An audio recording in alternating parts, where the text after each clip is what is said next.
संभाजीनगर मध्ये निदा खानला अटक झालेली आहे, त्याच्यानंतर आता एमआयएम कुठेतरी त्यांना पाठीशी घालण्याचा प्रयत्न करते सगळं आता कारण ती दहशतवादी संघटना आहे. बिन लादेन आणि ओएसी मध्ये काहीच फरक नाही. तो तेच काम करतोय जे बिन लादेन करत होता अल कायदाच्या माध्यमातून. एक तरी एमआयएमच्या निवडून आलेला कार्यकर्ता किंवा नगरसेवक कोण लोकप्रतिनिधी, आता काही महिन्या आठवड्या अगोदर तो इम्तियाज जलील काय बोललेला की आम्हाला महाराष्ट्र हिरवा करायचा आहे. असा कुठला राजकीय पक्ष आहे जो अशा पद्धतीची भाषा वापरतो? म्हणजे त्यांच्या एमआयएम मध्ये आणि पीएफआय आयएसआय अल कायदामध्ये काहीच फरक नाही. ती दहशतवादी संघटना आहे. दहशत करणं, जिहाद करणं विविध माध्यमातून हेच त्या एएमएमचं काम आहे. म्हणून ती जी काही निदा खान आहे जी कॉर्पोरेट जिहाद करत होती त्याला ते लोक समर्थन करणार. म्हणून त्यांचे कॉर्पोरेटर, त्यांचे पार्षद त्यांना समर्थन करतायत, नगरसेवक त्यांना समर्थन करतायत.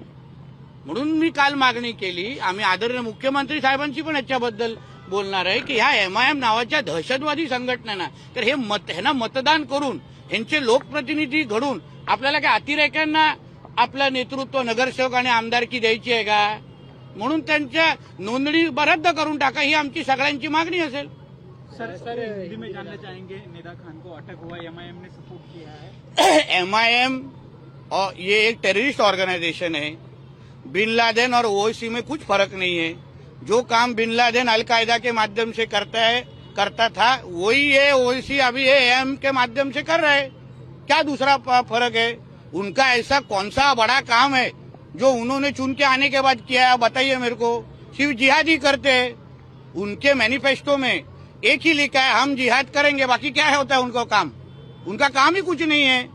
तो इसलिए उनको जैसे हमने पीएफआई को बैन किया है, अल कायदा, वैसे ही एएम को बैन करना चाहिए. टेररिस्ट ऑर्गेनाइजेशन है. लेकिन वारिस पठान तो कह रहे हैं कि निदा खान मुस्लिम महिला इसलिए टारगेट किया जा रहा है. सबूत क्या है? क्या हम लोगों ने खराज को समर्थन किया क्या? हमारे हिंदू धर्मों को हम इसलिए तो बहुत बड़ा मानते हैं क्योंकि खराज, अशोक खराज जैसे व्यक्ति ने, जिसने हमारे हिंदू धर्म की बदनामी करने की कोशिश की, उसका हमारे हिंदू माता बहनों को का जिंदगी खराब कर, उसका किसी भी हिंदू ने, किसी भी हिंदू नेता ने, किसी भी हिंदू समाज के एक भी व्यक्ति ने आगे आके अशोक खराज का समर्थन किया नहीं. हमारे हिंदू समाज की हर एक की यही भूमिका है कि उसको फांसी पे चढ़ाओ. तो फिर वही निदा खान के बारे में ये लोग क्यों बोलने की हिम्मत नहीं करते कि इसी को इस्लाम कहते हैं? बताना चाहिए वो लोग ने. मुख्यमंत्री से आप कुछ अपील करेंगे एमआईएम को लेकर? हम लोग जो अपील करेंगे वही जो आपके सामने ही कहा कि उसको बैन, टेररिस्ट ऑर्गेनाइजेशन है. ऐसा ऑर्गेनाइजेशन को इलेक्शन लड़ने का हक अधिकार नहीं देना चाहिए. सुरेंद्र अधिकारी भी जो है बंगाल में सीएम बने.